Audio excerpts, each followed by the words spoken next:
हां दादा, ते पंतप्रधान पीक विमा गुजरात राज्यात नाही, ही तर म्हणते तर पीक विमा सगळ्या देशात राबविला जातो.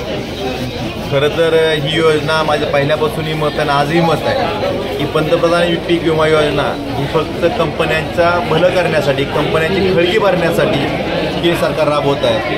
त्यामुळं जर ही योजना खरंच चांगली असती तर यांनी गुजरात गुजरात राज्यात राबवली असती. कारण जेवढ्या सगळ्यात चांगली योजना असतील, प्रकल्प असतील, हे सगळे गुजरातला पळवून नेले, तर मग स्वतःच्या नावची योजना स्वतःच्या राज्यात का राबवत नाही, हेही पंतप्रधानांनी उत्तर देणं गरजेचं आहे किंवा भारतीय जनता पार्टीच्या कार्यकर्त्यांनी उत्तर देणं गरजेचं आहे असं मला वाटतं.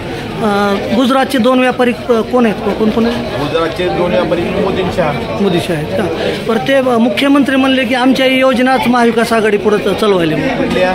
ते लाडकी बहीण योजना जी आहे. आमचं सरकार ही निवडणूक आली म्हणून योजना लावणार नाही, चालू करणार नाही. आमचं सरकार हे निवडणूक झाल्यानंतर कुठलीही पुढची निवडणूक यायच्या आधी, आता ही आपण लोकसभेला झटका बसला त्याला लाडकी बहीण आठवली. लाडकी बहीण नाही, ही लाडकी पुढची योजना आहे. बरं दादा, विरोधकाचं म्हणजे आव्हान का आपल्याला कितपत आहे? विरोधकाचं आव्हान मला विचारण्यापेक्षा सर्वसामान्य जनतेला विचारा आणि सर्वसामान्य जनता ती ठरवेल की कुणाचं आव्हान कोणाला आहे.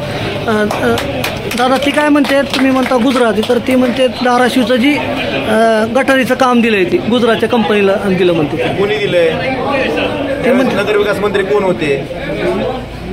बरं, ज्यांनी विचारले त्यांना विचारा की ज्यावेळेस धाराशिव नगरपालिकेचं गुजरातच्या कंपनीला काम कुणी दिलंय आणि त्यावेळेसचे ह्या राज्याचे नगरविकास मंत्री कोण होते, एवढं विचारा. त्यांना विचारा कोण दिला असेल. ठीक आहे, धन्यवाद.